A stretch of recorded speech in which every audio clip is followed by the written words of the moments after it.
Did y'all stop it, or is it still running? I like to be a back row Baptist. Well, I didn't stop it. Chris Hale also owns the Patton House. They started this one. Robert. Yeah, sure. Oh, what is it doing? Can I ask y'all a question before you get started? About having meetings on Wednesday or Saturday, were the members complaining about Wednesday and wanting it on Saturday, or the reverse? Or Yes. the members were complaining about Wednesday and wanting it on Saturday? Well, then what's the issue? Okay, never mind. Because it's a board, it's a director issue, Yeah, it is. with support from the members. Because, you know, I've been on Saturdays for decades. Can I just look at it? You don't mind? I am afraid that Facebook didn't get the first part of the meeting. Oh, it was on, It was? Yeah, Okay. they we're were. coming. Okay. Well, here we go. We're definitely coming. Now you're making sure they don't get the second part. Is that what's going on here? Yeah, yeah. Okay, the meeting is resumed. It is 11:31. Because Warren Blesch is our longtime commercial lines broker, has been handling our insurance accounts for, a couple decades. And he's been sitting here patiently. We're going to, with consent from the board, we're going to move up he's not presenting, but we're going to be moving up the last item, number 8, the commercial insurance package renewal, which renews as of September 1st to 2020 to August 30th, 2021. I consent to moving it up. Thank you. Does everyone consent to moving it up? Yes. Yes. Okay, so that if we have any questions for Warren, we can ask him, and then we can get him on his way back to where he needs to go. Yeah, thank you. 5 hours. Yeah. Where is it that you? I live North Hill Country. Ah. Way north. Okay, every year we have this, and the purpose, actually Warren's purpose, is to shop for us. And he, in fact, I'm just gonna, his letter explains it better than I can, and I'll just read it to you. Each type of coverage is called a line of business. We fared very well on all lines but the property and employment coverage. Both of these markets are distressed, and we have large claims in this arena. However, the increases were kept to a minimum. The question you may ask is, did we shop around? The answer is yes. We act as your primary care physician. Each line was shopped, reviewed by us for the best terms, conditions, and cost. Each of the specialists we used did the same. While the cost is up from 2019, it could have been much worse. Our partners did a great job on all lines of coverage.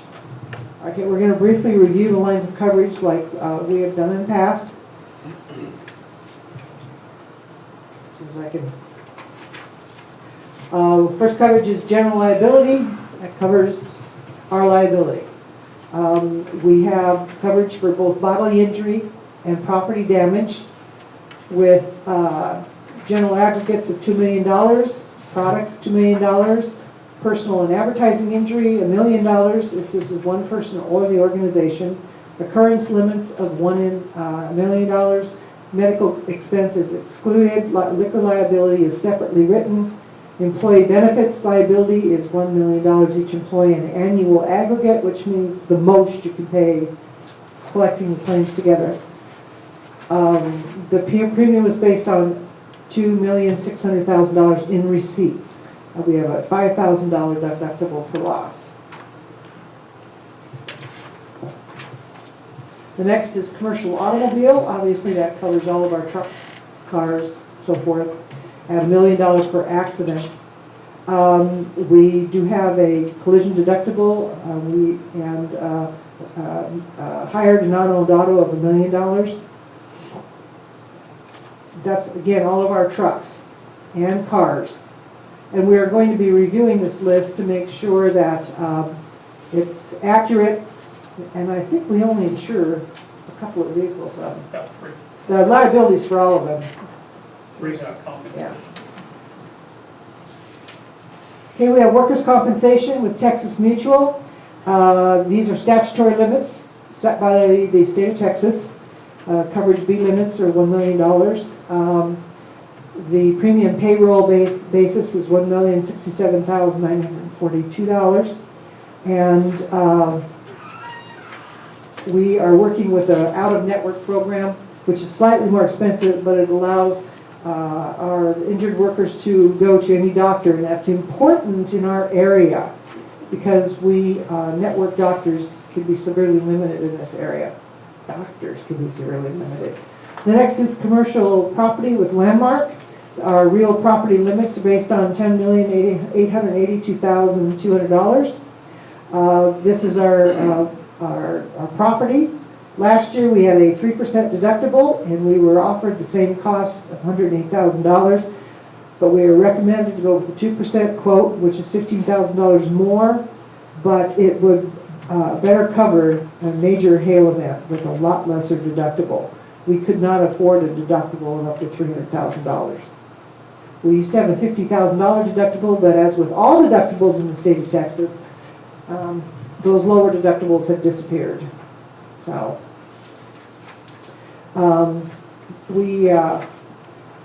our premium went up considerably this year because of hailstorms.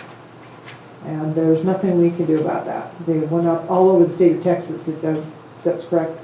We have $1.2 million of historic hailstorms still in the books. Yeah. So we are living with Mother Nature. We cannot run without coverage, obviously. So we are faced with the coverage.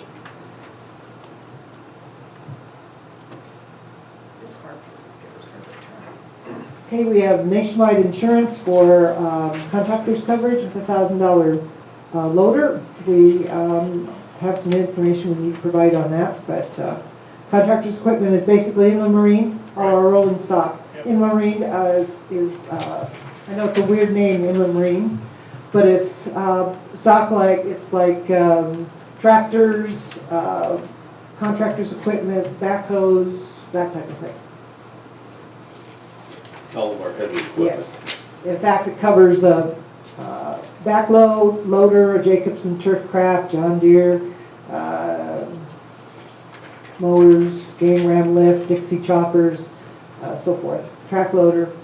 Okay, we have miscellaneous coverage with Illinois Union for our liquor liability, $1 million per occurrence, $1 million aggregate, based on $150,000 in sales, and this is subject to audit by the underwriters. And that's our liquor liability for both our beer and wine license and for our mixed beverage alcohol license. Argonaut Insurance, also miscellaneous coverage. This is for directors and officers and employment liability package. We have a limit of $2 million, which is the same. We have a deductible for the director's coverage at $25,000, which is we retain. It's like a deductible, but it's actually a retention policy. Deductible for employment is now $50,000 due to the EEOC claim that was filed. It's we have to have the coverage, and end of that. Okay, miscellaneous coverage, a commercial crime package, which covers employee fidelity, forgery, premises, and transit. We have deductibles on all of that. More miscellaneous coverage with Hallmark Insurance, airport liability, that's pretty obvious, $2 million per occurrence in the aggregate. It's a flat price for accidents of any kind inside the airport fence. Excess coverage is umbrella coverage. This is if certain coverages we approach our policy limit, such as bodily injury. This provides additional coverage above that. We have a $5 million bodily injury and property damage combined coverage and $5 million for each occurrence. And this is excess to the general liability, auto liability, and employer's liability policies. Okay, in 2019, our insurance premium for all lines is $210,389. For 2020, because of increases in the commercial property because of the hailstorm, and increases in the directors and officers coverage because of the EEOC claim. The coverage is $246,474.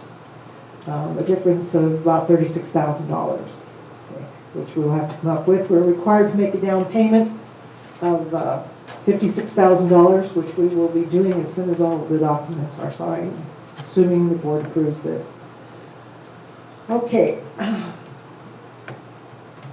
Robert, any comments? I'm showing estimated renewal term total amount $201,668.46 with the $56,225.86 down. Where's I'm not seeing the $246,000 figure. That's total of all policies. Workers' compensation, Are you looking at this page? yeah, workers' compensation is billed separately, Okay. okay? And Automobile? auto, yes, auto liability is billed separately. We will get the bills directly from the insurance carriers on those. I do have one additional question, but since it deals with an HR issue, I cannot ask that without going into executive session. Okay, that's fine. We'll take care of it at that point. And folks, we can't run bare. Warren has done an exceptional job in putting together policy lines for us at the best price for the best coverage that we can get out there. And it's difficult. It's not an easy thing to write homeowners associations, especially one like ours where we have historic buildings that also have to be insured. And we have a lot of roofs. And every time we get a hailstorm, we have a lot of roofs to fix. So it sounds like an exorbitant amount of money, but we've actually gotten a lot of that back in claims payments in the last couple of 3 or 4 years.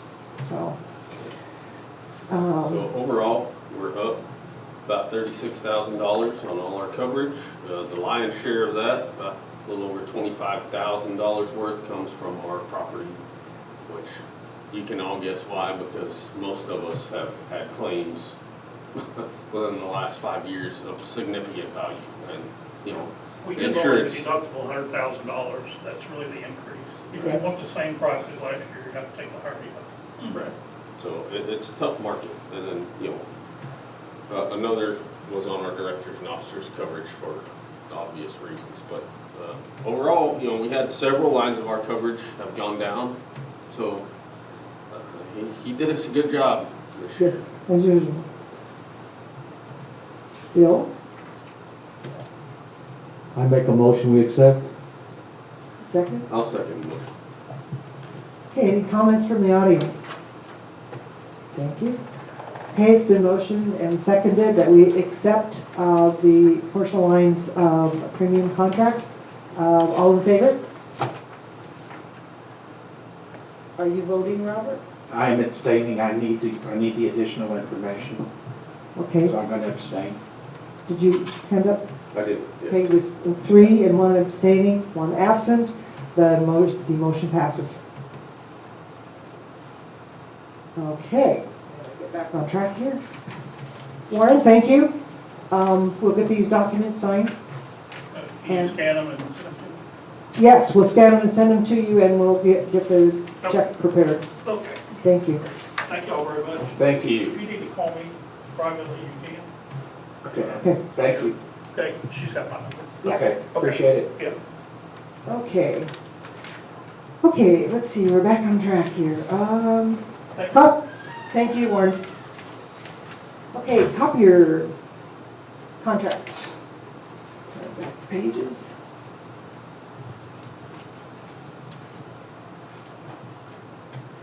Okay, copier contract. Copier contract wasn't due to be renewed until 2022. But we've had significant failure of both copiers. We have 2 copiers. We have one up here in the front, which is strictly a black and white copier, and we have one in accounting, which is color copier and scanning. We have to be able to scan documents to emails. And both copiers started acting up to the point that service people were out here constantly. So Xerox suggested redoing the contract with new machines, no contract penalties, because the first year is the only year that you have a contract penalty provision. After that, there's no contract penalty. And they are providing new equipment. They do all of the training, they do all of the maintenance, and they set it up for you. The copiers are ready to go with approval. Now, Director Hay did some additional research because she was concerned about the cost. We spent approximately, it's hard to read on this, $995.13 was the cost last month. The last payment on the contract was $668.79. That's for both machines. The initial term will be from August, whatever date we sign the contract, 2020 to 2025, which is a standard copier contract. That includes the service, everything that goes with it. The lease minimum was previous $457, it's now $650. However, we always went over with copies. She estimated that probably be around $7,800 in the next year. It was $82.94, and we always went over that. But we need new copiers. They were very generous to give these to us. Her concern was the fact that we have individual printers also, but we have to. We have one printer that prints checks. We have a printer in HR office, which prints confidential documents, and we have a printer in the general manager's office for the very same reason. So we do have printers out there in addition to the two main printers that are needed for the reasons I just gave you. So this contract has a $650 a month base for 60 months. Has an allowance of 10,000 black-white copies and 1,500 color copies per month. And after that, we're priced at 0.0099 cents for black and white and 0.0790 per color impressions. We don't do color that often. We do it for meetings, annual meetings, that type of thing. Okay, so a copy of the contract is in here for everyone to have read it. Do we have any comments, Dustin? No, oh boy, do I. Okay. First, I'd like to ask the new GM, have you reviewed this? Not to the point of pricing it with anything else. Right. So, I have a few issues with this. One, first off, this is the first offer. If we call our contract copier and say, hey, our equipment's messing up, we need to have a look at this, and they say, well, we'll give you this new machine at this price. Personally, I'd be hesitant to agree with that because they just threw that out there. So first off, we know that we can do better. Secondly, provision 4 in the fine print here says that this agreement is non-cancelable. Cannot be canceled or terminated by you, which would be us as the association, prior to the end of the initial term, which is 5 years. Our obligation to make all payments is absolute and unconditional and not subject to delay, reduction, set-off, defense, counterclaim, or recoupment for any reason whatsoever, irrespective of the performance of the equipment, supplier, or any third party. Which means we're paying for this for 5 years, whether the equipment works or not. So that's another big one. I personally would be of the opinion that we should continue in our current contract. It includes maintenance of the equipment. They own the equipment. Until such time as our GM is able to look into this and decide if this is in the best interest of the association or if he can find a better deal somewhere else. Those are my thoughts on this subject. Robert? I was going to defer to Mr. Peterson myself because we don't negotiate Xerox contracts every day. In his past experience, he's probably had to do a number of these. So I was going to ask for his input. Hey, Bill? I kind of agree with that. You know, he's the boss. Let him take the reins and get it done. Yeah, we have an existing contract, so I we can told- roll on it for yeah. a while. through 2022. We have a problem though with that front machine and they keep trying to fix it, so we will have to bring them out here and keep trying to fix that front machine. I agree, this again came to us before Mr. Peterson came on board, and this is something that's part of his responsibilities. So I agree that we should allow Mr. Peterson to do his job and take a look at this. You're welcome. Do we have a Welcome to the motion? club. Do you have a motion to? Yes, I move to table this until such time as the GM can bring a proposal before the board. Do we have a second? Second. Okay, do we have any comments from the audience? I have a comment. My daughter runs $1 million business in San Antonio. She owns all of her equipment. I just texted her and asked her if she had a contract. Oh, no, I would never do that. I own all my equipment. Yes. Our offices also did away with our contracts many years So ago. I have all the confidence in the world in Mr. Peterson, but I just wanted to say that out loud. Yeah, that was my experience too, but with larger corporations, because this equipment is extremely expensive, so. And did she then pay per visit for service? No, well, if she has a problem with the machine, she would either replace it, which I think is what she does. She owns her own business and she's really good at it. No, I understand, but If she has a problem with her machine, she either gets it serviced by a service company in San Antonio or just chunks it and buys another one. And she buys all of her own ink and all of her own paper and doesn't get charged by anybody per copy. I just think, I don't know anything about this contract, but for my money, I wouldn't want it because copy machines are cheap unless they're Not these are. really specialized. These are 2022. Until 2022. I believe we've been in this similar contract since 2012, just rolling it over. Yes, 2012 to 2017, 2017 to 2022. These are these big, huge computerized copiers, not desk copiers. These Well, are, she doesn't have desk Okay. copiers. She has big ones, but she doesn't. But never mind, y'all will figure it out. okay, second?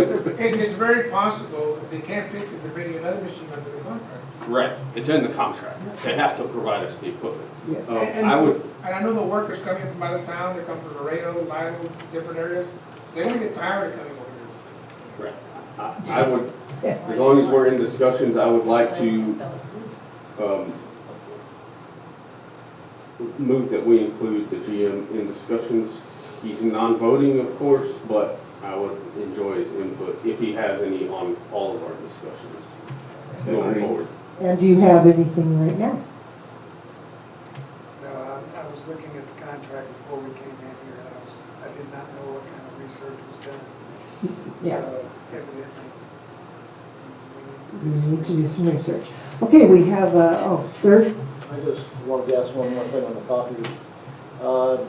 I was wondering if we checked with the local schools here to see what they're doing, because they also have large, I'd say several large copiers, and maybe we could go to school off of what they're doing possibly. good idea. Okay, all right, we have a motion and second it to actually table this until Mr. Peterson has a chance to review the contract and our options. So all those in agreement, please raise your hand. Passes unanimously, less the absent director. Okay, on to the next one. Oh boy, everybody's fun one. Can I interject here? Sure. I would like to move that we switch the agenda, move this item until after executive session so we can have some private consultation. Which item? The Number, Consumer Price Index, action item 7. We'll go with this motion first. Okay. We'll vote on the motion first. Okay. All right, you are making, repeat your motion, I'm making a please. motion to move action item 7 until after executive session. Okay, do I have a second? You've got some questions, is that the other? Yes, sir. Yes, sir. Are they questions that cannot be handled in front of the membership? I would like to keep them personal, but, I mean, it's up to y'all. Do they involve the employees or any sensitive? The potential's there, but that's okay. I withdraw my motion. Okay, leaving us all thoroughly confused. All right, this is the annual review of our assessments. It does not affect our employees that I'm aware of in any particular way. It affects our property owners and our charter members and our family recreation memberships, because all members are subject to assessment changes.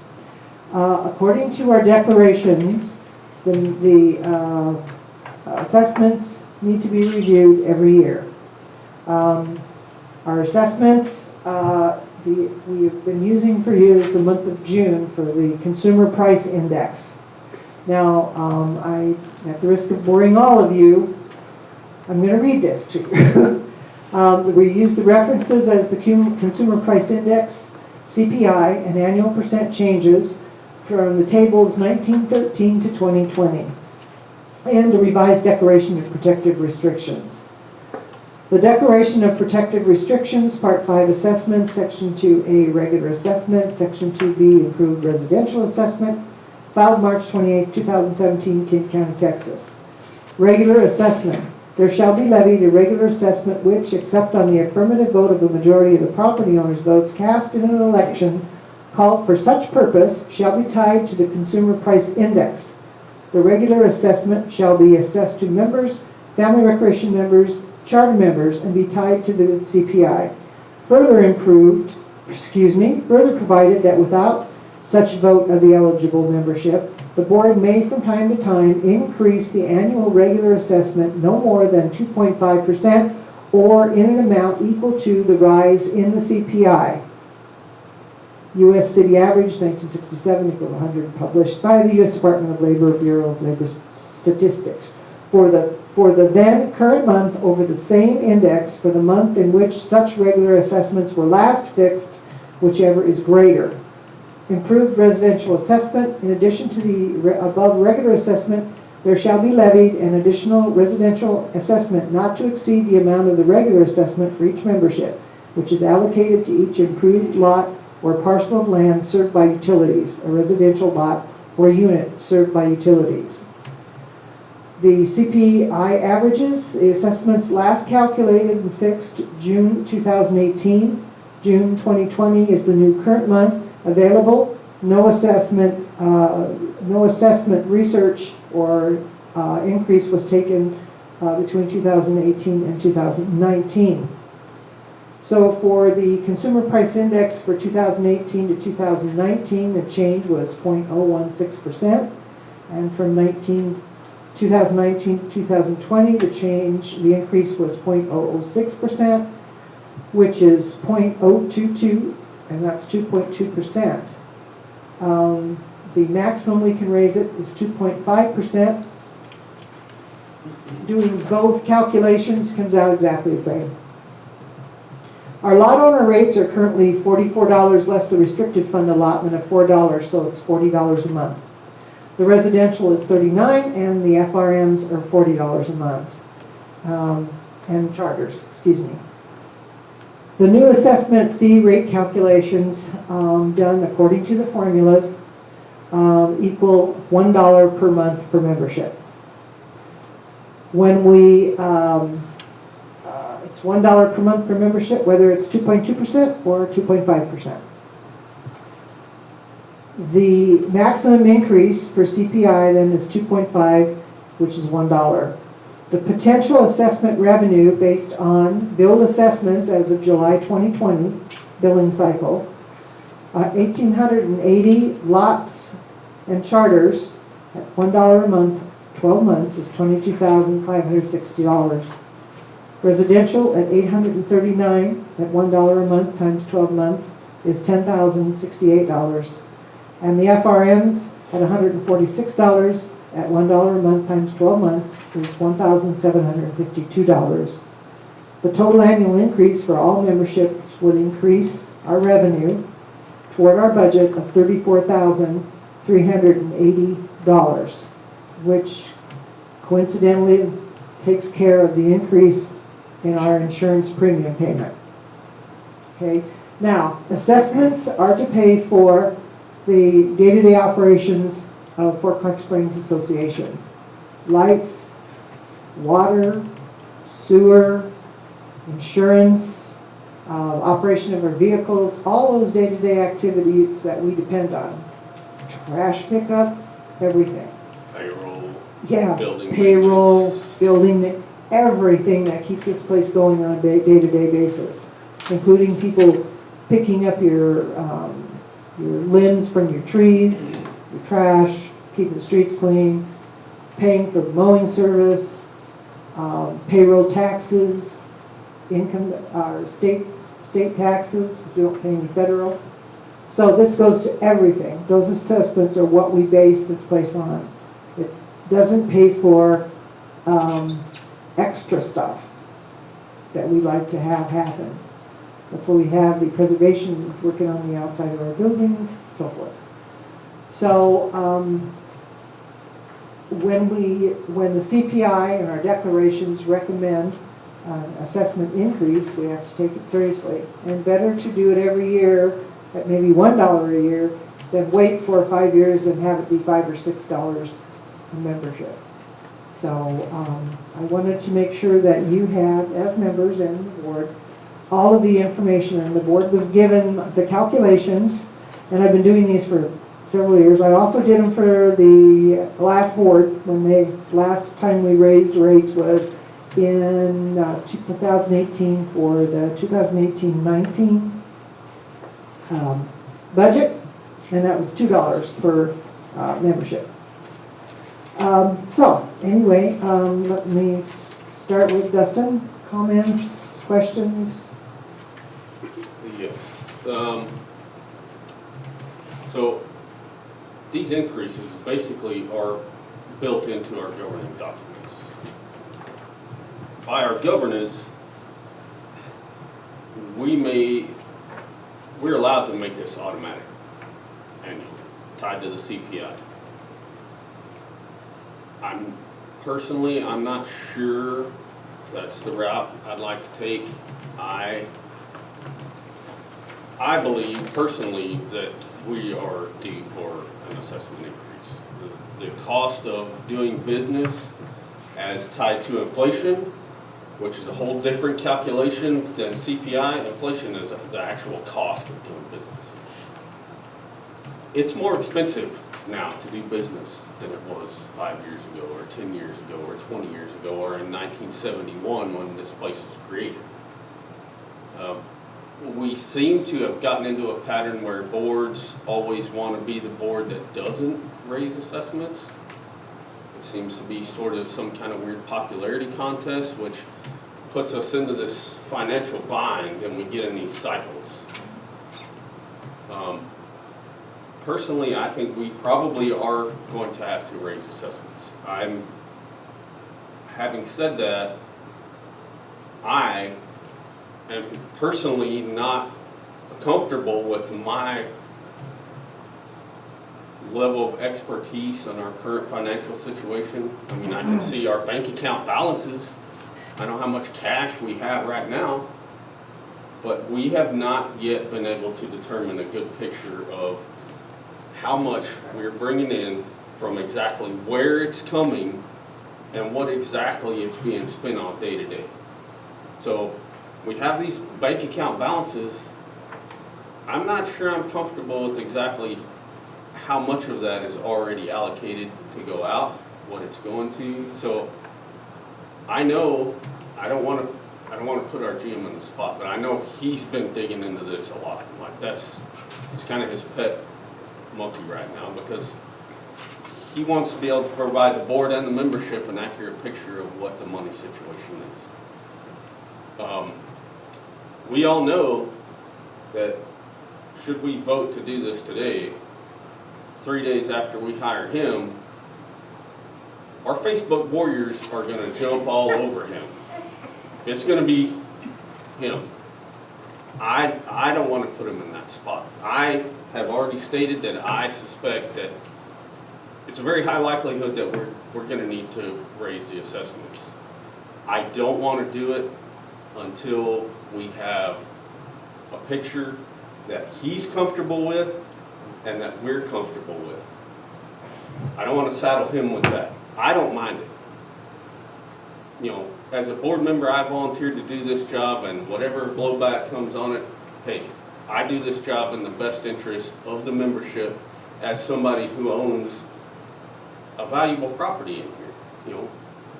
But the blowback that he's gonna get if we do this today is not, I don't think, worth the price that we're gonna pay until we get a solid picture. So, in summary, I think we're probably gonna have to do it. I'm not comfortable doing it right now at this meeting. Let me offer an explanation. Just, we have traditionally done it this way because it lets us know how much money we're going to collect from assessments for next year's budget. And we have to approve the budget at the September meeting, which Mr. Peterson's working on right now, the budget.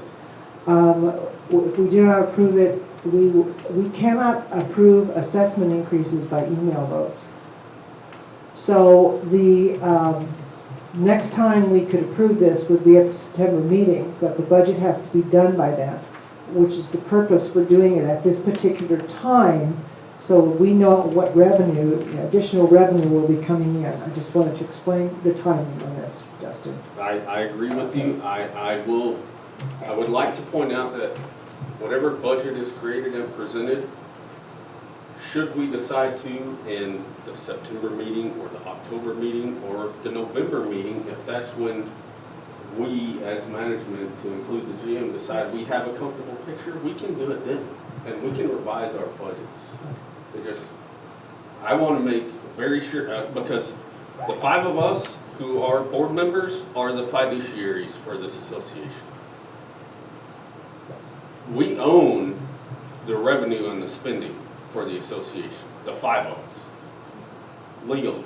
So I want to make sure that we're doing our due diligence to the nth degree before we start telling the membership, I need in your checkbook again. Robert. As a member, I have the same concerns that everyone else in the membership does. Where are my assessments going? And like Dustin said, we don't have an accurate picture based on the way our QuickBooks is currently set up. So I don't like to give money to people on the street that I don't know where they're taking my donation to, and I really am not comfortable doing it here. However, I would be willing to approve the $1 increase. So for me, 2 lots in residential for 1 would be $3 a month, on the stipulation that the recommendation or the request to form an ad hoc finance committee to work with Mr. Peterson be formed so that membership has input with him on budget items. And then at least the membership who is paying the extra $3, $4, $5, whatever your lot owning status is, you would have a representative beyond the board helping with the budget process if Mr. Peterson would be amenable to that. Bill? We'll Well, get to you. You know, you can just looking at the amount of money it's going to generate, basically you can justify it by saying, well, that's the increase in our insurance, so it's taken care of. So, you know, in that respect, I don't see a problem with raising the dollar. You know, everybody's here opinion I agree with, but you know, we have paperwork to get out, booklets to get out, et cetera, that need to be done so that they can go out by October, because that's when we start our new membership monies, if you will. And, you know, the $34,000, we just saw that it's costing us that much money to raise it for the insurance. So that in itself, to me, would justify the dollar. Now, the rest of it, where the money's coming from and where it's going, that's a different story. What I'm looking at is we're covering our insurance increase. Now, if we find out that there's money, you know, coming in differently and more coming in than going out, et cetera, well, next year we don't have to raise the rates. But for now, I think we need it to at least, you know, hey, we're gonna have to pay $34,000 more for insurance. That's part of the membership's problem. Okay, well, my final comment before we turn it over to Mr. Peterson, we're talking about $1. We're not talking about 5, we're talking about $3. We're talking about, actually, a place for it to even go. And our fiscal year starts October 1st, which again is when the coupons and the bills start going out for assessments. And to raise in the meantime would take a change and redoing all of the coupons and all of the recharges, the bank automatic withdrawals, credit card charges have to be all redone again. And again, I'm saying it's $1. Let's talk about the Financial Advisory Committee. We did try that a few years ago. It was difficult to get people on the committee, and it was difficult to get them targeting, providing financial assistance to the director at the time. I'm not saying we can't do it, and Mr. Peterson may have a totally different idea for it. I'm just letting you know that it was tried in the past, was rather ineffective. But with a new chairman of the board, with a new general manager, perhaps he has different ideas on how to do that, you know, to be open to that type of thing. But again, I have to say, we're talking about $1. It's in the declarations. It's not something that to most people is not a burden. Usually the complaints come from people that own 5, 10 properties. Well, they purchased those on their own and told them they had to buy 10 pieces of Fort Clark Springs.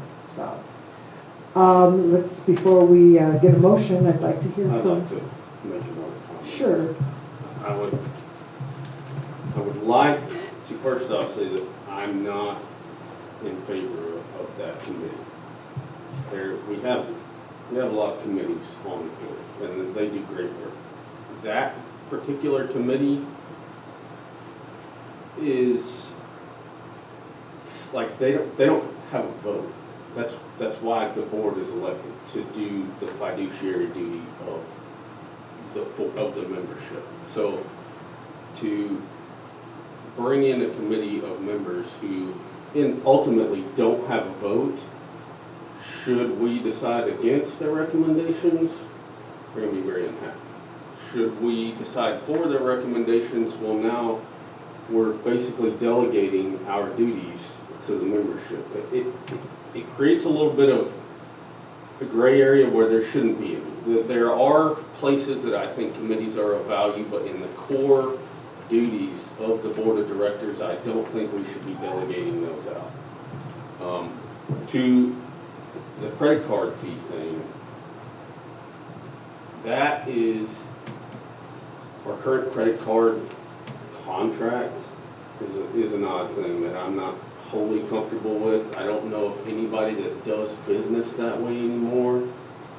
It should be a per occurrence fee. So if, say, the members that want to pay by credit card pay a convenience fee to do it, so the rest of the membership is not having to eat that. If I want to write a check, I shouldn't have to pay the credit card fee. There's a balance. There's a lot of minutia in the way that we collect and disperse money that we need to figure out. In my opinion, we need to get a firm handle on it before we start taking more money. And if we have these weird one-off things that happen, we have the ability to assess special assessments for these weird one-off things. But I want to reiterate, I personally think we're probably gonna have to raise assessments soon, but I want a firm handle on it before we pull that trigger. I wanna be able to tell the membership exactly how much money we're getting from them and exactly what we're spending it on before I ask them for more of their money. Yeah, but Justin, too, if after Mr. Peterson looks at the books and makes a budget, et cetera, whatever, we still can only raise it $1. Right. And if he decides So if we need do to it now, then we'll do it. Yeah, but by doing it later, like Sandy says, you're gonna incur redoing all of the books, what do you call it, coupon books? All the credit card companies are gonna have to be notified. So, you're doubling the cost of the $1 during the season. Again, with the $1, you can just say it's justified because it's gonna cover the increase in insurance. Yeah. The rest Do we of know it, right now that we can't afford it? what? The increase in the insurance. I mean, can we 100% tell the membership we cannot afford to operate currently without this assessment? We can't do it. We have, because by nature of how we've been operating, we have to, we can't afford any I'm not going to increase. tell the members I'm digging in your pocket on a by nature. Well, look at the monies that this company has made over the years. Well, I know we're running long, but this is what these meetings are for. Is I No, understand. that's not what I'm saying, I just wanted to stay on point on this is all, so, and not go off topic. I do want to, I was treasurer at the time, did work with the Finance Advisory Committee. Your experience, Mr. Peterson, might be different than mine, but they couldn't agree and didn't seem to understand, and it was dissolved. right. Because at that Yes. point, you put the level of Yes. budgetary responsibility on members who legally don't own that responsibility. So, Mr. Peterson, please. I've worked with financial committees before. That's, the ad hoc is the key to it. And it's basically that you're putting in as a temporary committee.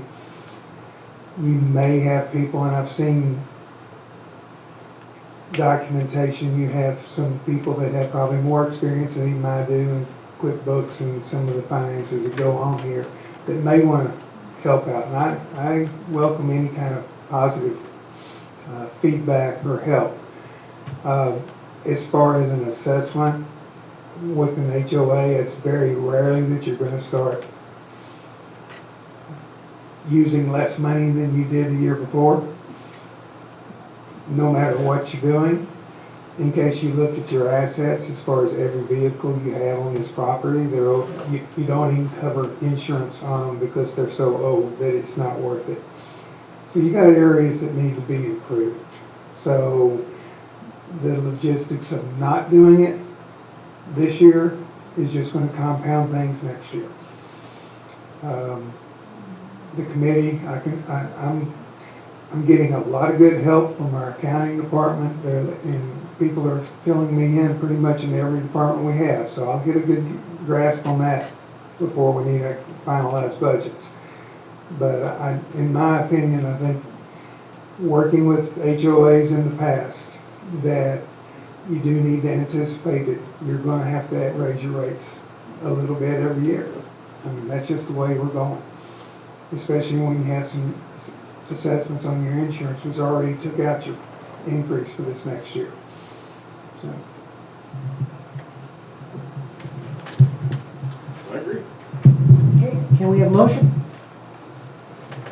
I'd make a motion that we increase the assessments to $1 as stated. And a second? I would only second the motion if we included the ad hoc financial advisory committee to work with Mr. Peterson, since he is not disagreeable to it. Okay, any further, that's the second. Well, are you willing to revise your? So Mr. Herman would need to revise Yeah. it to include the ad hoc in order for me to support it. Well, I'll make a motion that we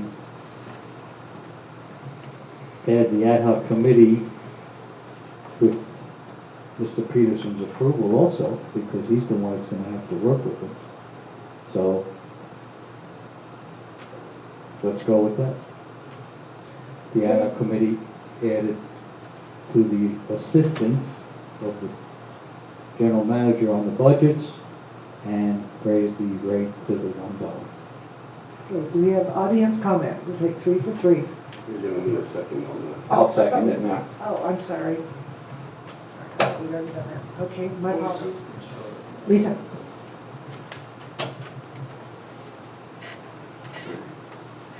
Good morning, Lisa Vale, Unit 27, member in good standing.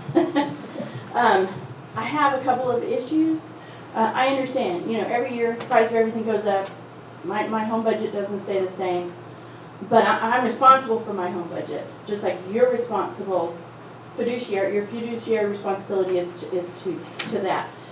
And the last assessment was $2 per membership, which is $4. And I have not seen, I've seen us still decline after that assessment. So my opinion, for whatever it's worth, is we have 4 major revenue streams that we have no idea, or at least I can't tell from this P&L, whether it's making any money or not. I'm pretty sure the golf course loses money. I understand, there's extenuating circumstances with the golf, but this budget, this doesn't show, we have $35,000 in supplies that are everything from towels to pencils. So how can you ask the membership for money when you don't know where you're losing money? Yes, every year it costs us more money to run this, but we should also be increasing our revenue. So if we don't know where our money's going and we don't know what our profit centers are making or losing, I find it very difficult to want to be behind that. So for me as a member, I'm against it. My second issue, I believe that this board is valid. The last board set up how you ended up here. They're the ones that made that decision on how this was going to go, and you were appointed. But none of you were elected. So I also have a real issue with a board making that kind of decision, given the circumstance, given the atmosphere, to make that decision as an unelected board. Whether that's valid or not, that's just kind of my thought on it. Basically, that's it. We don't know where our money is. We shouldn't be taking more of it. The government does that enough already. Thank you. ma'am. No? Justin, I'm with you 100%. Mr. Peterson, welcome aboard. You got a lot to learn here real fast. I think you all should give it 30 days. Right now it appears it's being ramrodded. It's being ramrodded. You all not giving the public any chance to say anything. I've asked you all for a town hall to have general questions because these are business meetings. We haven't had anything. We haven't had a discussion for the membership to have any input or ask questions. Now, y'all gonna add $1. I'm waiting for my special assessment letter. It's about to come any minute now. As far as coupons, credit cards, that can wait till November 1st. There won't be any double charges, Mr. Herman. It can wait till November 1st. It can wait till December 1st. So a 30-day wait is not a big deal. There are not gonna be any charges. What are you talking about? Well, you say that we're gonna send out coupons on October 1st, fiscal year. You pay for- If you all wait 30 days, you can send it out November 1st. Okay, the There's no reason- rule against that. But people who do have coupon books will not have coupons, they're gonna have to make And payments they'll without coupons. pay. And because I'm very familiar with the process. So word on the street is, you all failed to do the proper forms for the taxes on the historical buildings. We're gonna pay out an additional $10,000 plus on taxes because that was a failure on the board's part or whomever's part. Money's coming out. So when y'all got that loan, I thought, well, here we go. We're gonna have a loan now to pay those taxes that we would have saved on had we submitted the proper paperwork. And also the elephant in the room, everybody knows this, everybody in the fort knows this. Mr. Lawrence is still waiting for his payout. We had a contract with Mr. Lawrence, he hasn't been paid out, where's that money gonna come from? From the $1 y'all gonna collect from us? Wait 30 days. Any payment Wait made, 30 days. any payment made under a claim against one of our insurance companies is paid by that insurance company, not paid by the association. So that's why the insurance rates are going up? The biggest jump was because of the hailstorms. Just letting you know, there isn't any settlement of any claim, whether it was that claim or an auto accident or anything, a slip and fall, is paid by the insurance company. It is not paid by the association. That's why we buy coverage. And Mr. Blesh did state when he was sitting there that the major increase was coming from the decrease in our deductible. That instead of paying 3 million, it was 2 million, or from 2 million to 1 million on deductibles, 3 to 2. So that, he said, was our major because we're assuming a greater liability. So. Dustin is correct. Just wait 30 days. Don't ramrod it. I know it's only $1, but I'm waiting right now for the special assessment letter. It's coming. Are you talking about the common property The assessment? common property assessment. So it's $1 plus the October. common property assessment, Agreement. and he's 100%. Okay, you're If up. we're short, Time's up. we have the supplementary assessment. Time's which up. We put in 2016. Time's up. Thank you. Steve Fox, Okay. third one. Okay, I didn't have a pen or I would have written things down, but I have about 3 things basically. One of them is, even though you all have not been elected, I've been pretty pleased with this board.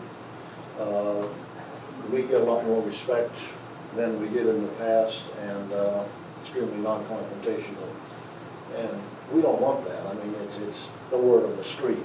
As far as the complainers go, the social, I guess, Facebook warriors, they'd complain if you gave them money back. I mean, and what's really odd is, you know, most of them, as we know them, they can all afford. They're not kind of like destitute.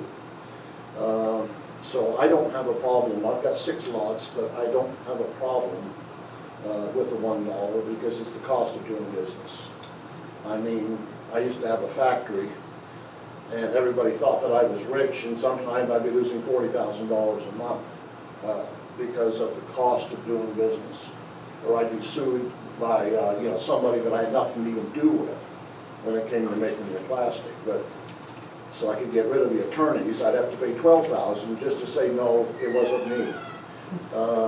The only other thing that I would be concerned about is we might not be far from a $15 kind of like minimum wage coming up, kind of depending on who gets into office, et cetera. So these are things that also need to be looked at, that we need to be able to pay everyone, you know, pretty much a work, I mean, you know, a halfway decent wage. Even if we don't go to $15, we still need to take care of as to who we have, because we don't have a huge pool here to pick from. So we want quality people, and we have lost some due to death and some other things. So I just wanted to kind of throw that out there, but we might be looking at kind of an increase minimum wage coming out, because $7.25 is not a whole lot of money if you think about it. That's all I have. Thank you, sir. Thank you. Thanks. Before we take this vote, I'd just like to make one last comment.